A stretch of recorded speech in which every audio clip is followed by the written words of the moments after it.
I can feel like 80 rats in my Marys. Me and Drizzy back to back, it's getting scary. If you fucking with my eyes, just don't come near me. Put some bins all on your head like Jason Terry. Whoa.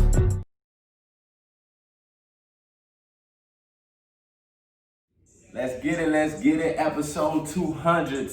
We made it. Milestone, man. Made it. The Faison View podcast, man. It's celebration time, man. Hey, we here.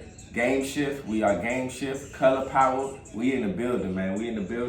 Facts. Hey, just blessed to be here another week with you guys. Thursday, 5 p.m. We coming at you, man. And this is 200. So this is a milestone. And then the topics we have here today is amazing and it goes with the episode. So let's get into it and what's been going on. Before we start, I just want to take the time to congratulate you. Oh, thank you, brother. For all of this. I know I haven't been the co-host that long, but I've been on here a couple of times and I've been watching the show from day one. So I just want to congratulate you for sticking with this and growing this and finding new ways to innovate, even with the pandemic, even before that. You know, so seeing this coming to fruition, I just want to congratulate you. Thank you, bro. On 200 episodes.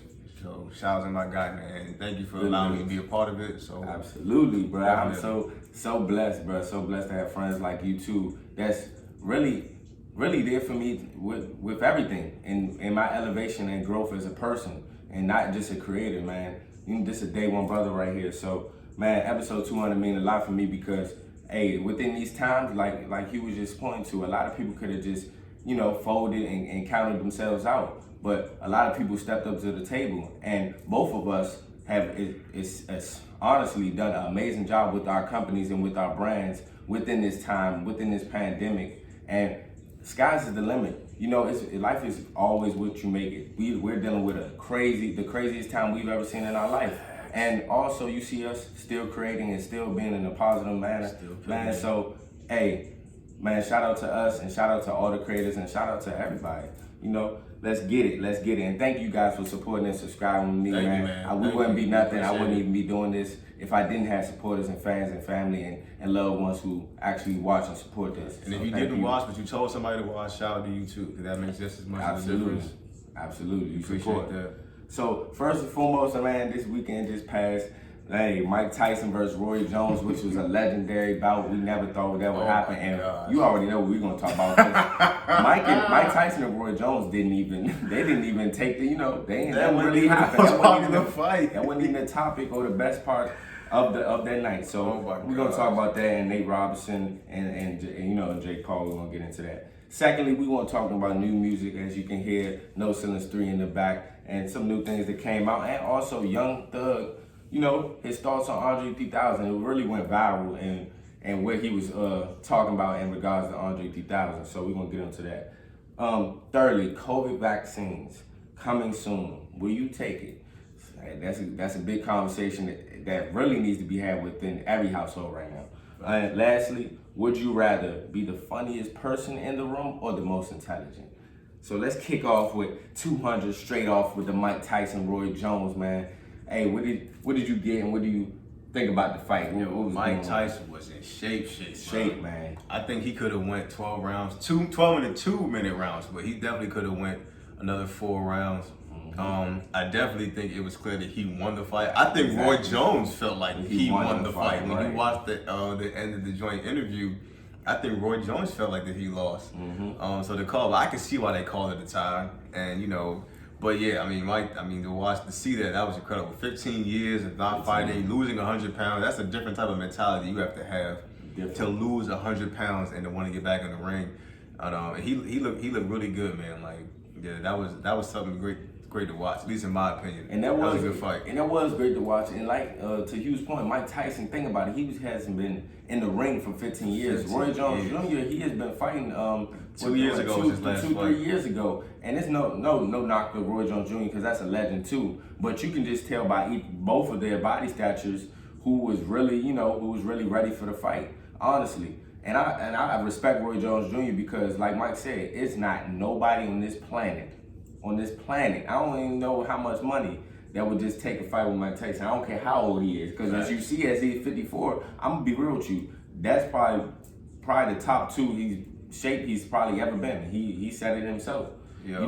So his trainer said he had to get shoulder surgery training with him. Like so that's it's like that strength is still there. Like that's crazy. So crazy. But to say the least, this was not the best fight or wasn't the most profound fight of the night. So Jake Paul versus Nate Robinson, which we came in this situation. Hey, look, he's an athlete. What's going on? And before I talk and speak on this, I want people to stop being so upset and outraged about us laughing and making jokes. Facts, we can laugh and make jokes. Nate Robinson, at the end of the day, Nate Robinson was clowning Jake Paul about fighting and saying he hasn't fought a real athlete and going back and forth. I understand it's the media, y'all trying to push up the fight, but Nate Robinson was talking a lot of trash before this.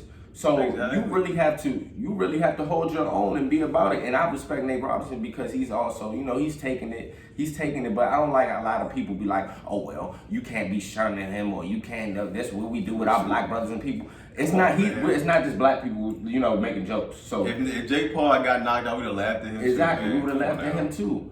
But the optics of it, Nate Robinson, he got knocked. Think about this, Hugh. When we was discussing this when it happened, when we was watching the fight. Jake Paul landed eight punches. The fight only lasted 2 rounds. He landed 8 punches, and Nate was knocked out 3 times. Facts. So what this still shows you and tells you that, first of all, these are amateurs. They should be in the ring with headgear, understandably. Second is you can't get into something that you're really not experienced in. Exactly. Even if you train for it. Jake Paul is not an amazing boxer. He's not a boxer. He just got into it as well. But he is a little bit more experienced because he's been doing it a little longer. I say for about a year or 2, which makes a difference. Yeah, you which need makes a year a difference. to just And who Nate should be mad at? It's his trainers, bro.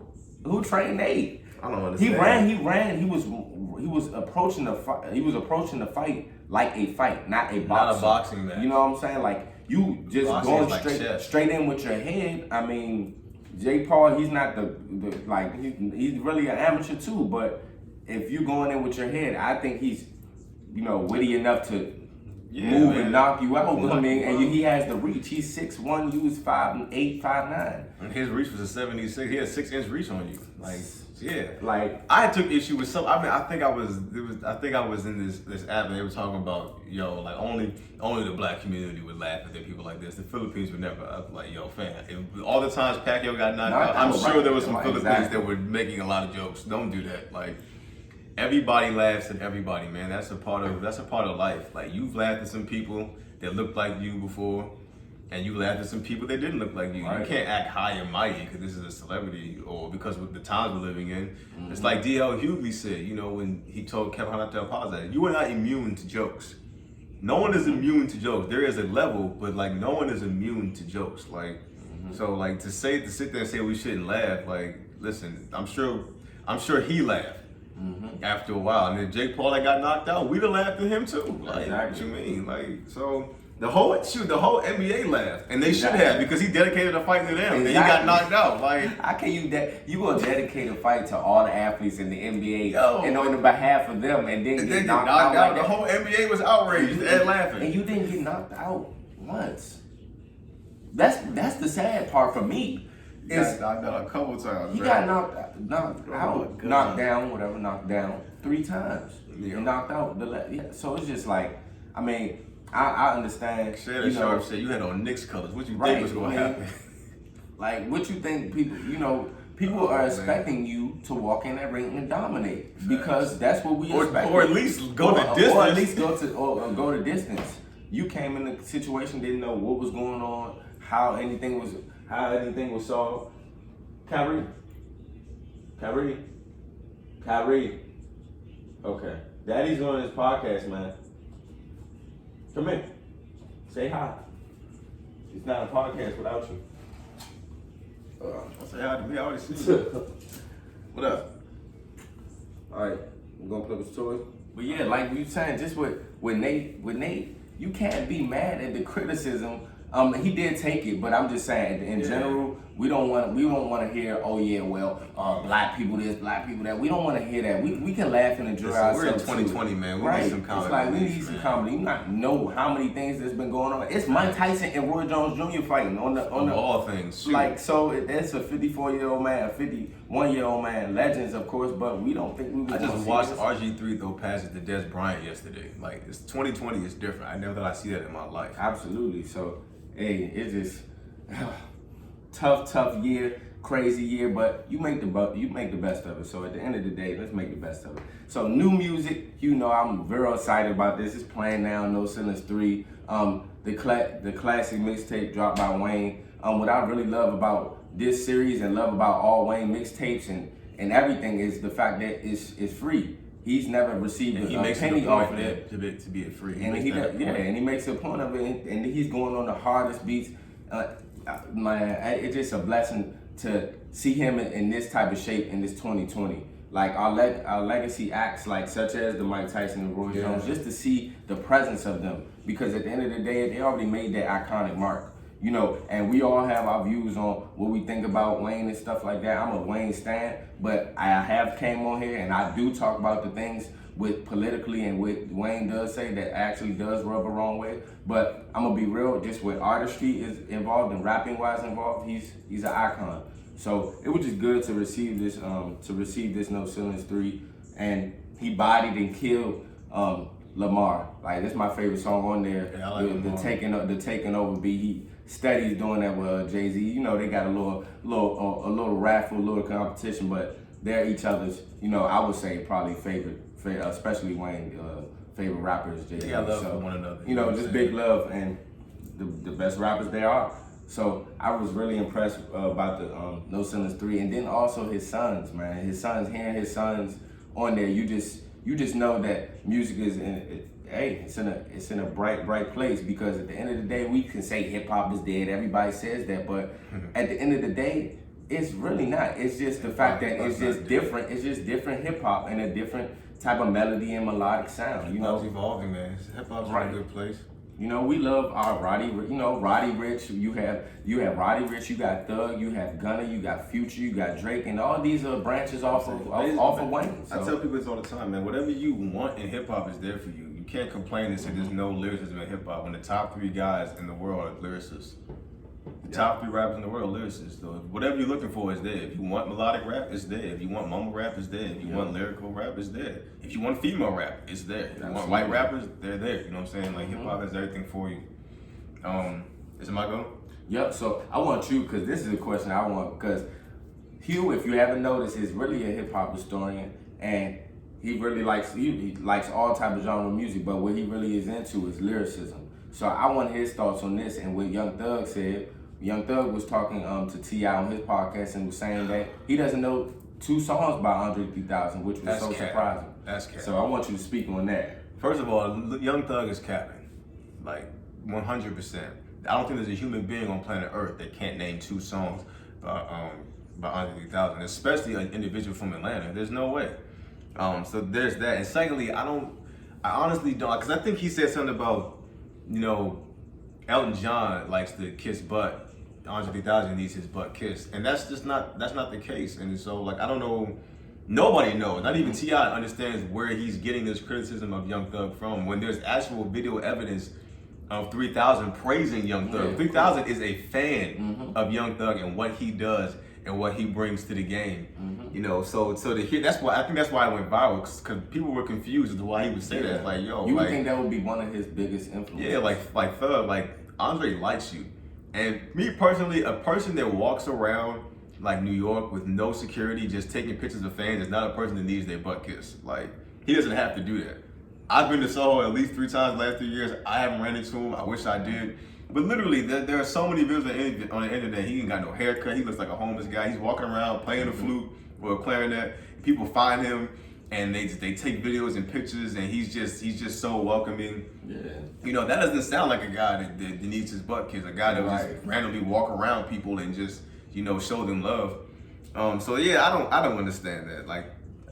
But I do. That's definitely cap for him to say he's never heard 200. Come on now, you turn on the TV right now. I think there's a Nissan commercial where they're playing Hey Ya. Like, yeah, it's just like there's no way. Come on now. And it's kind of like you said, to your point. It's like disturbing because we would think that's one of your biggest influencers, and also in the grand scheme of things, it's just like we don't give each other as much credit, especially. And that's true when the OGs say that, even though it's, it goes double standards, it's verbatim, but also it's a lot of, these young OGs that don't respect their OGs. And I'm not saying Young Thug don't, but I'm just saying at the end of the day, it needs to be respect there because these people paved the way. Andre 3000. That was the big I'm issue, sitting there but- talking about Wayne. It wouldn't be a Wayne if it wasn't Andre 3000. It wouldn't be a lot of this. There wouldn't be talking about the Future floor. without Yes, 150,000. and Future was a part of like that whole Absolutely. dungeon That dungeon experience. family, Like when yes. he was little, he used to be in the studio when Outkast first got their start. He was a part of that. He witnessed that. So like that's an example of how that has like been passed down. Like that was somebody who was there. He comes from legendary stock. So it's just shocking to see. To the nostalgia, to the way he dressed, to the type of music, that is everything in today's realm. And with even more I wouldn't say creativity, I would say yes, with even more creativity than nowadays. The videos, you don't really see that, and you don't see a multi-talented You remember the TV show on Yeah. Culture Network? Yeah. Like 150,000 is the man, bro. Like I don't Yeah. know how you hate 150,000. I don't even understand that one. Yeah, like nah, this can't. And I just wish that down the line they make a song together and maybe things are cool. But Andre 3000, he really speaks highly of Future and Thug. I feel like those are his two favorite artists. One of his favorite new artists that are emerging in Atlanta or that have already emerged. So I would definitely want to hear that. So hey, moving on. This is something that needs to be talked about in all households right now. This COVID-19, it is serious, it's affecting families. Rest in peace to those who have fallen from this. Man, it's just been a tough time. Recovery to those who are being affected right now. Praying for you. Absolutely. So with the vaccine coming soon, will you take it? Or how do you feel about it more so? If it's properly tested, then if it's properly tested, then yes, I will take it. It's better than sitting around. You got folks that's coming up with these home remedies that ain't proved nothing. People talking about eating kale and algae and this type of thing. Like why am I to trust that over, scientifically proven vaccinations? You know what I'm saying, that we've trusted before. And we got this thing right here. Lupe Fiasco just posted this. It says Pfizer COVID-19 vaccine will go into use next week in the UK. They say older people and frontline health workers could be vaccinated within days, as the first country authorizes the vaccine. So we'll see how it goes. If it's properly tested, then yeah, why wouldn't I take it? Because it's better than leaving yourself completely exposed and trying to come up with, your own type of remedies. Like you had people throughout the pandemic that didn't even believe it existed. Absolutely. Walking around with no mask on, people are dying. So And that. yeah, if it's properly tested, why wouldn't I take it? And I don't want to be forced. And that's the frustration. yeah. And that's the frustration. You got so many people that's just really choosing not to be smart and with their decisions and what's going on. Just choosing not to wear a mask, choosing to do things, choosing not to stay sanitized. It's all a choice, and you have to be mindful and smart about your decisions in these times. Like honestly. But with this COVID-19, I just feel like people just need to be more mindful about their decisions. And I feel like people are just being so careless, and we wonder why things are skyrocketing. So for those people who feel like they don't need to take it, I understand that because I'm on that side too, but I'm also on the side of what other options do we have, honestly? And then especially the people that have children, what other options do you have? Let's please understand that children are getting COVID too. You don't see it as much, it's still happening. It's happening to everybody. It doesn't matter what age you are, it doesn't matter what gender you are, it doesn't matter what color you are. It has all enemies. COVID is your enemy. It doesn't matter what you're doing, it doesn't matter anything. Facts. You don't know. So with that being said, I feel like it has to be a certain level of mindfulness that we have. These southern states, they're acting like it's not even going on. They just open. It's just open. Understand that. It's just open, and also you got to understand that just because you're not getting tested doesn't mean you don't have it. And that's the things that are going on in these southern states. They're just not testing. It's not that the numbers are low just because they test. No, they're not testing, so nobody would know. So I feel like if the vaccine comes out and everything checks out, which we really will not know, it's also a risk that you're taking. But in these corporations and the jobs, they're going to have you. It's going to be mandatory that you take it. Like it's been mandatory. It's been proven to be effective. So I mean, we're gonna have to see. We're definitely gonna have to see. And something I didn't have in the conversation and the topics, something I really want to talk about that's actually going to stir conversation that I felt interesting, and it's been going viral over the last 48 hours. This gentleman who owns a black-owned restaurant, he has his restaurant, and hey, you know, he has a true kitchen. He has a good vibe in his restaurant. You know, Long story short, within this space in his restaurant, the ladies in there, you know, they started having fun to the music, started laughing, enjoying themselves, and started twerking. On the furniture. On the furniture as well. And the gentleman who owns the restaurant was just like, look here, you know, I don't really condone that in my space. You can go somewhere else or a different restaurant if you choose to. But I don't really like that, you know, that you're twerking in this environment. And I see both sides of the equation, just in the aspect of like, oh, with the woman, you know, it's a restaurant. At the end of the day, it's proper etiquette. Also, this is his establishment. So at the end of the day, you can't really be frustrated about somebody's rules and regulations in their establishment. I can understand if the music is playing in that certain environment, you feel like it's cool. You know, yeah. I'm not saying that that's wrong either. Them twerking is not so blasphemy, but it is in the aspect of respecting this man's business, because it's a certain type of etiquette people want to have in their establishments. So I feel like that this thing going so crazy, and the people, you know, making their slights and making their comments to the restaurant owner, I feel like he doesn't deserve that, because at the end of the day, it's his establishment. He makes the rules there, unless you want to pay the bills for that time, or pay the bills for the restaurant with him, you know? So what do you feel about that? I think, because I saw the vid, I think my only issue was, it was the way he talked to those women. And I think had he said simply what you said, had he simply said, ladies, right, you know, please don't twerk on the furniture, this is not type of place, you know, just please respect my rules. Had he just said that, it should have been fine. And they kept going, then kick him out. But I think he took it too far, because it felt a little condescending, saying it was, I don't know the whole speech, but it was the equivalent to saying like, yo, I made this place for black folks, but not you're kind of black folks. Right. And it's like that, and I think that's what people the wrong way. It's like, had he simply just been like, you know what, hey, this is not the type of place, please don't do that here, then he probably would have been better off. So that was my only issue. Like, yo, there's a way to talk to folks, you know what I'm saying? Especially if you want repeat customers. You're right. There's a way to talk to folks. It's not what you see both sides. It's like, you know what I'm saying? It's like, that place wasn't that place. You know, there are bars and lounges where they want you to do that. You know, you can do that at Rose. Absolutely. You can do that at, well, you can't do it at Ozio's anymore because Ozio's gone. But, you know, there are places like that. Right, absolutely. But that wasn't that place. And so, you know, you got to know how to carry yourself when you're in certain establishments. You know what I'm saying? So, I see both sides. I agree to that point. And to add to that point, too, as the restaurant owner, you got to understand that you come from some place, too, where it was ground up. So don't look at any other person of your skin color in a wrong magnitude, or don't look down on folks, because you're right. And that was the conversation too. It's just like you just said, it's not what you say, it's how you say it and how you approach the conversation and situation. So in reality, both parties were wrong about their delivery and what was going on. I would say that it was wrong because it escalated to social media and the other places after. You know, this man was just trying to make sure that his establishment was good.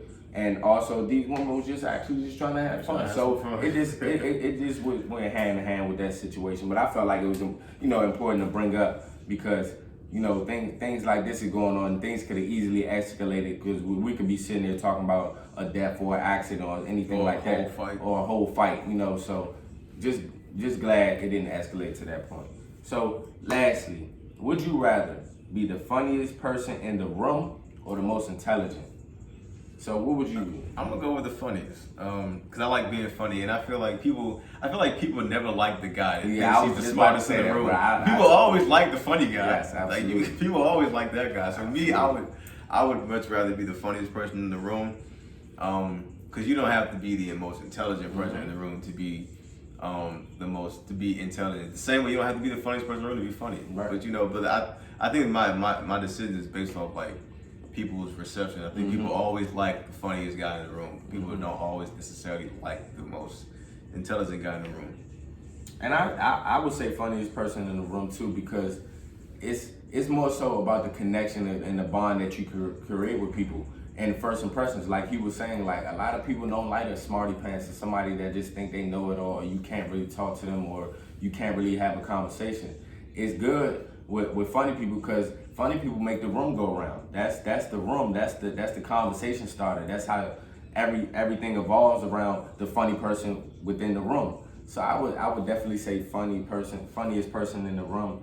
But most intelligent is definitely good too. It's probably a slept on thing as well too, because being the most intelligent is not, you can also, use it in different ways, because you got people that are real shy and quiet, but you ask them something or they have the answer and they can tell you, So I have a lot of friends like that too that are, just real laid back and real low key until it's time, really to engage or you have a question for them, or you need to answer something. So being the most intelligent in the room doesn't necessarily mean, just straight book smart, just intelligent of how you read the room in other ways. Because intelligent doesn't just mean book smart, oh yeah, I'm just a smarty pants. No, that means within life, in your moves as a person, as a business, as a brand. So definitely, but at the end of the day, I would say funniest person in the room.